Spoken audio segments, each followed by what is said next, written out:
কাঁঠালগুলো কত উঁচুতে, সেই থেকে পারতেই পারছি না। আরে ওরা গাছ থেকে কাঁঠাল পারছে, কিছু একটা করে কাঁঠাল নিয়ে পালাতে হবে। একটা কাজ করি, এই টপটা টিনের উপর মেরে দিই। আরে কি হলো মা, একটা আওয়াজ পেলাম না? হ্যাঁ, মনে হচ্ছে বাড়িতে কিছু একটা হয়েছে, চলো তো গিয়ে দেখি। এই সুযোগে আমাকে নিয়ে পালাতে হবে। কই, কাউকেই তো দেখছি না। এখানেই তো আওয়াজ হলো। এই তো কাঁঠাল একটা পেরেছি, দুটো পেরেছি। এবার হাতে করে নিয়ে চলে যাব। মা, ওইদিকেও একটা আওয়াজ পেলাম। দুটো কাঁঠাল দুই হাতে ধরে নিয়েছি, এখন সোজা নিয়ে চলে যাব। আরে এখানেই তো আওয়াজটা পেলাম, আর আমাদের কাছে আঠাল কোথায় গেল? তাই তো দেখছি।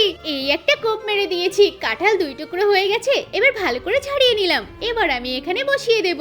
আরে আরে আরে আরে, ওই কাকিমাই তৈরি করেছে। এখন আমি এটা নিয়ে পালিয়ে যাব। ও, চলে গেল, কোনো ব্যাপার না। ভালো হয়েছে ভালো হয়েছে। আরে এটা এত খালি খালি লাগছে কেন? একবার খুলে দেখি তো। এ বাবা, এ তো একদম খালি। তো থাকতে খালি পাত্র নিয়ে আসলাম, কাঁঠাল তো এখন আমার কাছে। পেলি না তুই?